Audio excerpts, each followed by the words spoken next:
Welcome to First Gen Wealth. This is my first time hosting, doing anything without Randy. So I'm excited, but also sad that he can't be here. There's going to be some times where we just have new guests because either Randy's not feeling up to it or our scheduling just doesn't align. So I'm Jim Woodworth, and I'm here with one of my good friends and longtime colleagues, former colleagues, Mike Fawaz. And I'm gonna not ask you to talk about yourself and welcome you. I'm gonna just say the things I know about you, and then I'll ask you some questions. So, Mike and I started at Rocket Mortgage about the same time, 2005-ish, 2006 maybe for you. A little bit after you. Yeah. Around 2009. 2009. So one thing I remember about Fawaz is just always very consistent, a real passion for client service, and just well-respected throughout the company. And he is evolved into a nationally recognized mortgage professional. Hey, let me sit up for this. Yeah, I'm excited about this. Keep going. Yeah, man. and if you are in the mortgage Nationally. business, you know of Mike Fawaz. So I'm super excited to have you here. And I wanted to just talk to you a little bit about your path through Rocket Mortgage, because everything my brother and I have talked about thus far has been about entrepreneurship, creating first-gen wealth through that, or owning real estate. And we've never had an employee on the show. And I think it's important to know that you can still create your own path and have tremendous success as an employee of a company. So I want to talk about your journey through that company and through the corporate world. But first, I want you to share a little bit about just your path to getting to the United States, where you came from, when you came, how you got here, like just the beginning of it all. Yeah, look, first of all, I'm excited to be here. It was funny. We drove like almost 2 hours, and Noelle, my assistant, who's amazing, I kept pointing the cornfields to her. And she kept getting annoyed every time I passed by a cornfield. I'm like, it's a cornfield. And she was not very happy about it, but it was just trying to annoy Well, welcome her. to Owasso, Michigan. But I loved it, man. I loved it. I loved it because I wasn't driving too, so it was good. I was getting some work done, thanks to Lee Lieberman for driving, so it was good. Yes, it's funny. I know you talked a little bit about Rocket and when I first started, so I'll touch on it in a sec. But I moved to this incredible, incredible country back on March 3rd, 1998. I think it was like, I remember the time because it's something that, it was like a milestone in my life. A milestone of changing my entire life. So I think I got here, it was March 3rd, 1998. I was on a KLM flight that stopped in Amsterdam, and I landed at around 2:16 p.m. And the first thing when I looked outside the windows of the airplane, I saw a bunch of snow. I mean, I'm a kid from Africa at the time. I've never seen snow in my entire life. And that's how the journey started. I know you talked a little bit about Rocket, and like when I started, it's a little bit different because when I started at Rocket, I was not a confident guy at all. My accent played a huge role in me not figuring out how I wanted to do things. And it was in my head the entire time, like, man, I have an accent. I don't speak like everyone else around me. And I had a lot of doubts about, like, how will this look like?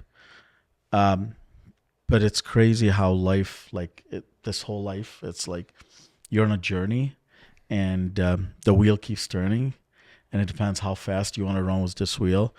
Because you said something about like nationally recognized. I don't know if I'm nationally recognized, but I was just at an event in Vegas and I had couple of people that I get to work with every day, and they looked at me. They're like, "Holy shit! Like, who are all these people coming up to you?"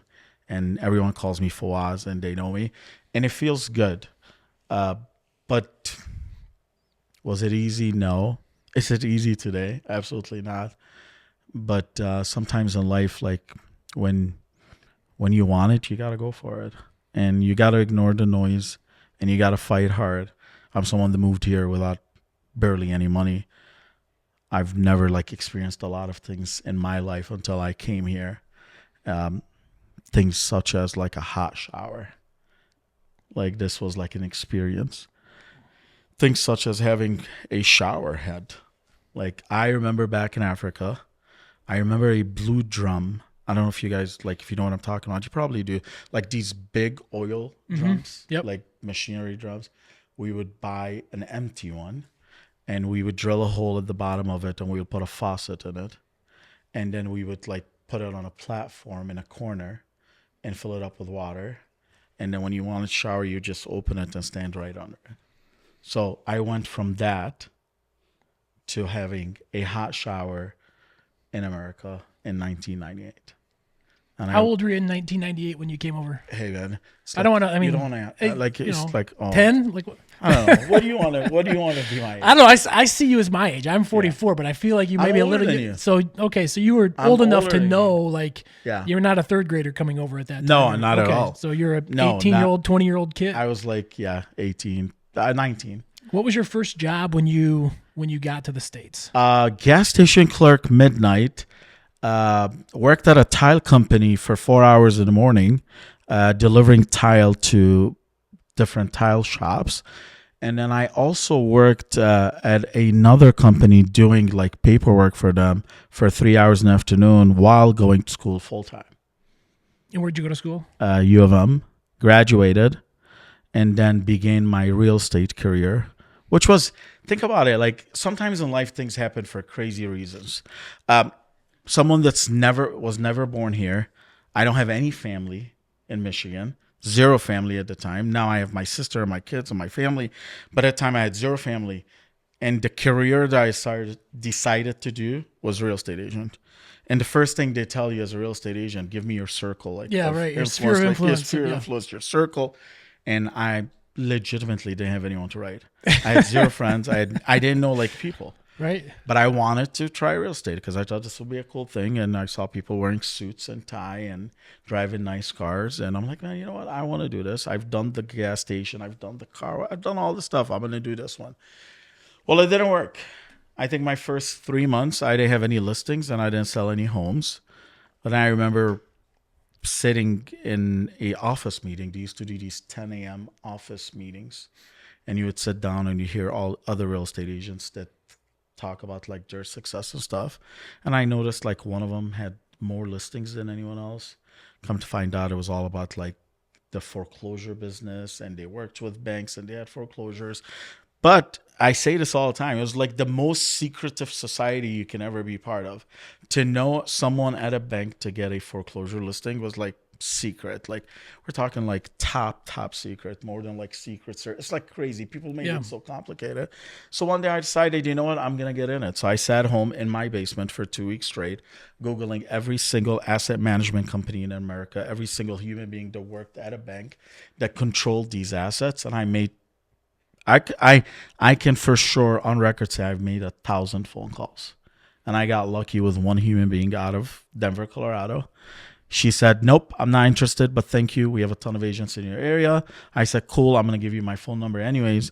And then it was like a Saturday night. She calls me. She's like, I have a house at this location and someone just broke into.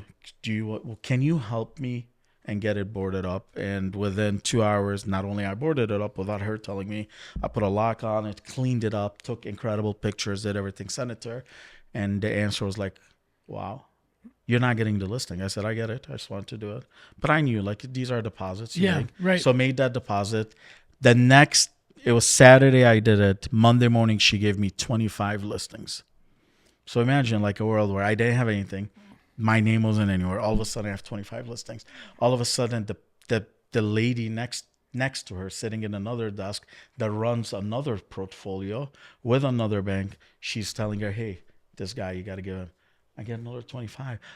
And then within like a week, I had to borrow money to buy signs, to pay for signs to put in front of homes. And I share this with you because like I had every reason not to do this. Yeah. I had everything happened that would tell me like stop. But I knew that you just got to put a little bit more work, a little bit more, just a little bit more. Well, when you say you made a deposit, I mean, that's a way different level of thinking than what most people, A, like, I'm not doing anything unless I'm getting paid for it. Yeah. B, like, you're really putting yourself out there in a way that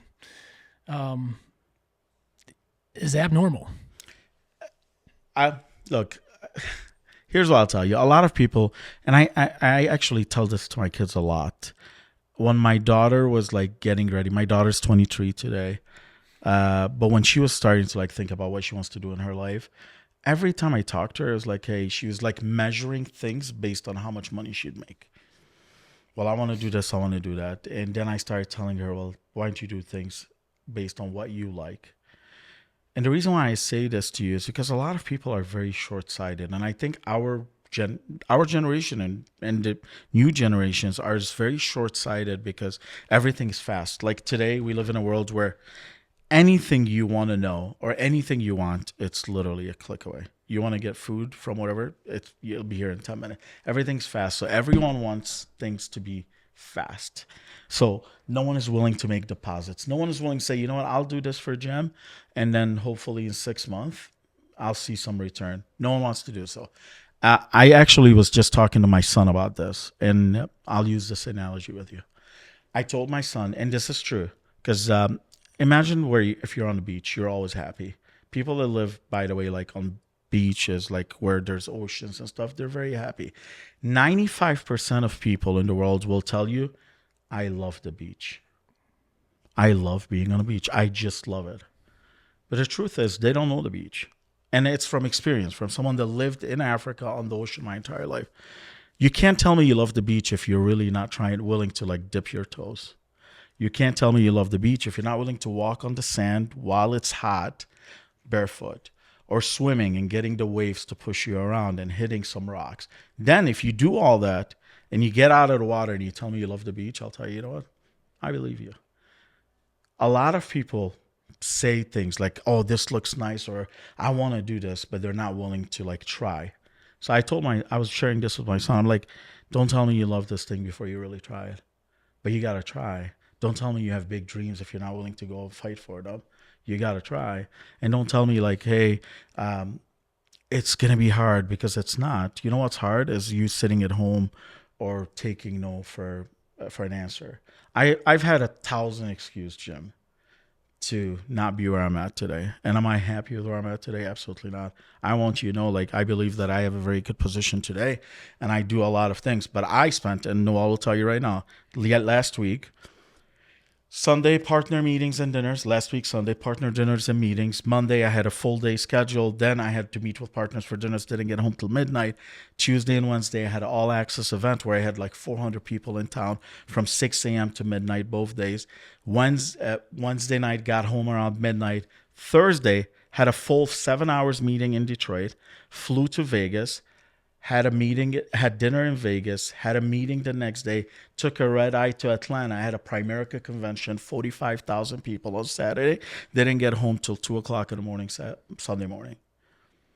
So are these still Today. deposits that you're making? Or Absolutely. So you're not happy. You're happy with you're obviously, when I say you're nationally recognized, in the mortgage world, people know who you are. You have, I mean, you oversee hundreds of people right now at Rocket Mortgage. And then when you factor in your partners, which Thousands. I'm a partner, I'm a broker. Thousands. So Fawaz leads the broker channel of Rocket Mortgage. He has thousands of people that he not oversees, but I get to work with. Yeah, you are working with on a daily basis and serving in a different capacity. So what is the next step for you to fulfill whatever it is you're looking for?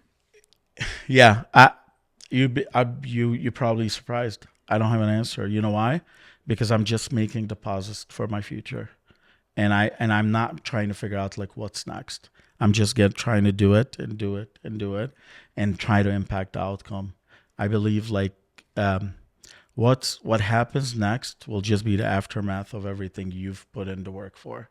So right now, like I don't have like clearly I want to continue to grow and continue to have bigger positions and better positions. But at this moment in my life, it's not about that. It's just about continuing to push, continuing to make deposits with the broker community, because I believe we owe it to the broker community a lot today. But make deposits with our team members. Like I could tell you right now, I probably have team members are saying, well, how's Fawaz helping me? What is he doing? But I could tell you, like behind the scenes, there's a lot of things that we're working on. We were just having a conversation earlier in your office about some things that I believe will be very impactful to the broker community.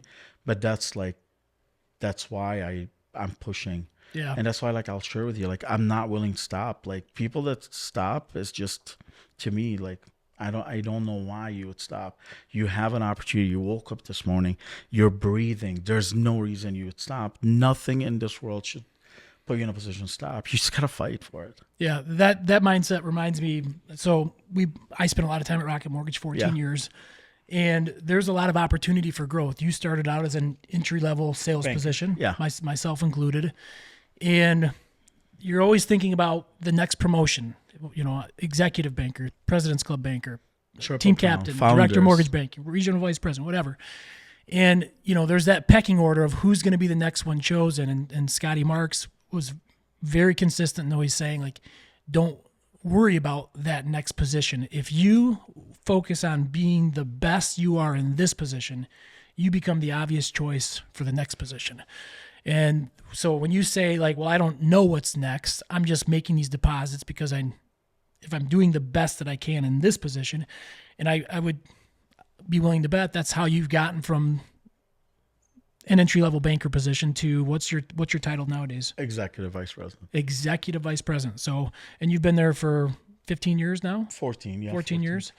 So it's an incredible journey to, for me, we were always peers in a way. Hey, sorry, I'm cutting you off. We're live. She's looking at me. Am I 15? 15-year anniversary. See, when you love what you do, you don't feel it.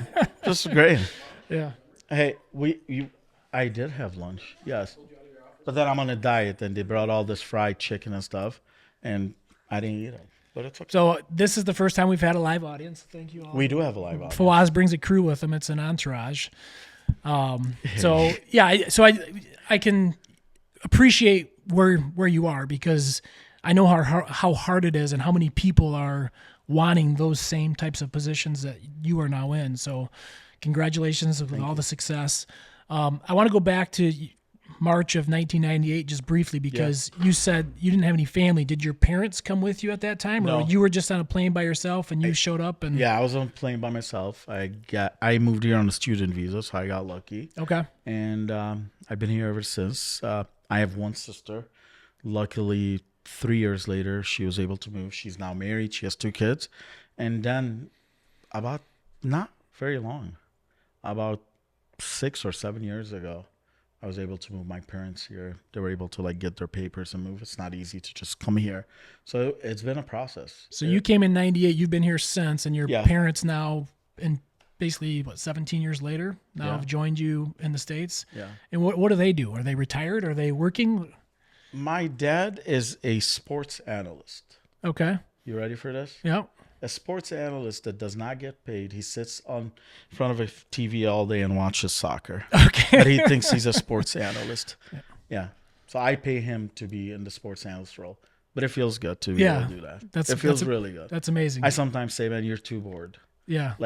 He gets very bored, and you can see he's huffing and puffing, and he wants to travel. My dad originally is from the Middle East, from Lebanon. And right now, the situation isn't that great. Typically, he'll go spend his summer there, and it'll be chill for him. Then we'll have a good summer because he's not bored at home.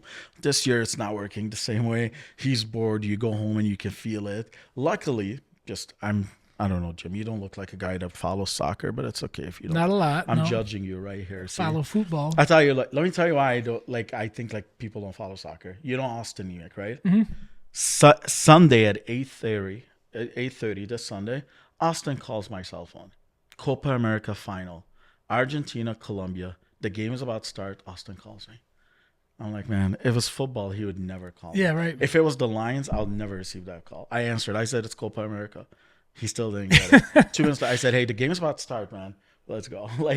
So I just saying. So yeah, luckily there was Copa America and there was a Europe champion as well. So for the last 4 weeks, it's been great because it's keeping him busy. But that's what he does. My mom does not do anything at all. Thank God. She lives like the queen that she deserves to live, and he actually lives like the king that he deserves to live. And it's good. It feels good to have that. It's incredible. It's incredible. Because we have you here and because you are in the industry every day, real estate's really close to home to myself and my brother. Any market predictions regarding home values? Because I know that there's so much talk about prices being high, and where do we see things happening from here? Yeah, look, a couple of things. good timing, actually. I was just at All Access, and one of the things I'm often asked is like, what's going to happen in the market? And as you know, Rocket, we're very conservative. We're not going to make predictions. And really, like, it's hard to make a prediction. Everyone was thinking rates, we're going to see seven. Remember when people were posting everywhere, 7 rate cuts this year and all this? It's great. It makes the market move a little bit, but it's not real. But I was just looking at some data. I mean, Q3 of 2024, which we're in, just started, projections are that we're going to see about a 5% increase in purchase business nationally and a 2% increase in refi. And I mean, you've been in the business for a while. A 1% increase is billions of dollars. I think the numbers were like 308. The projections are Q3 of 2024, 385 billion in purchase business and 92 billion in refi business, which is huge. And it is like growth quarter over quarter, which is a big deal. So that with what we've seen just in the last 24 hours with market changes, talks about 2 rate cuts, sometime September, sometime in November, the market will shift. And as far as home prices, I think Americans are sitting at a record when it comes to equities in their homes. We're talking trillions of dollars.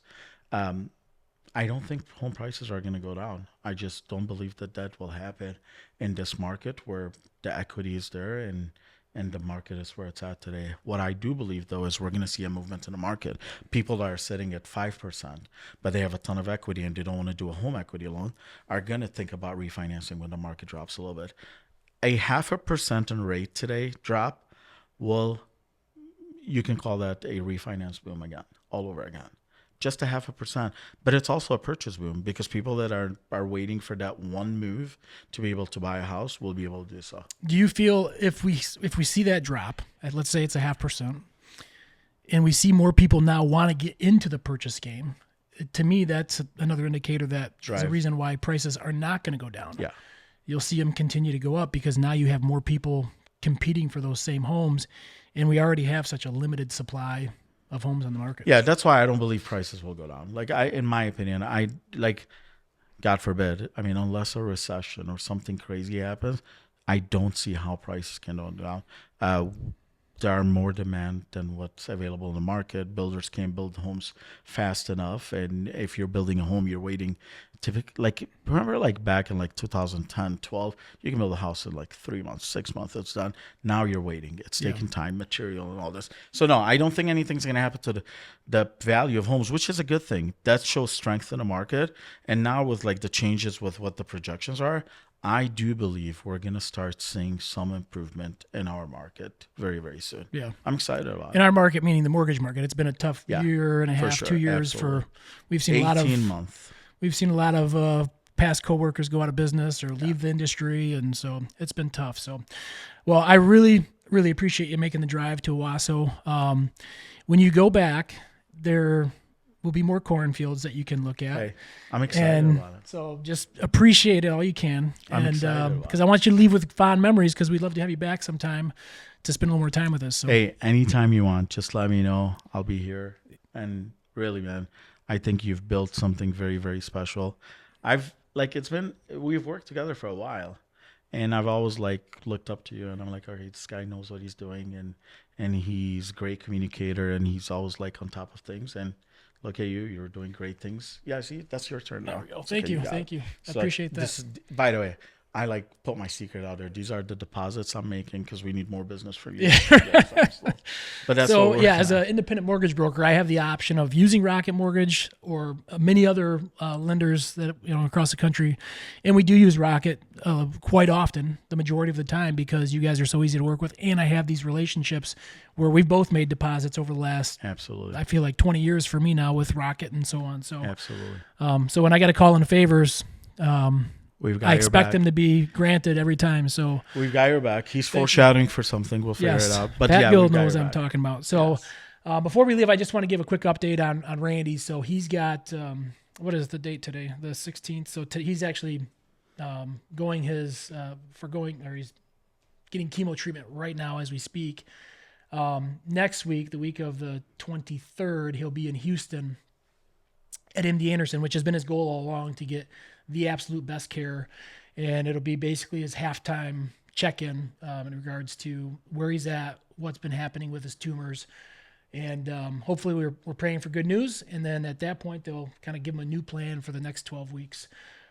So if you are into that positive energy and praying, we really appreciate that for Randy next week as he heads to Houston for the week, him and Molly.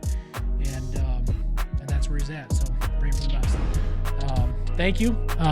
Not sure I want to even go in with Randy's tagline, so I guess I won't. So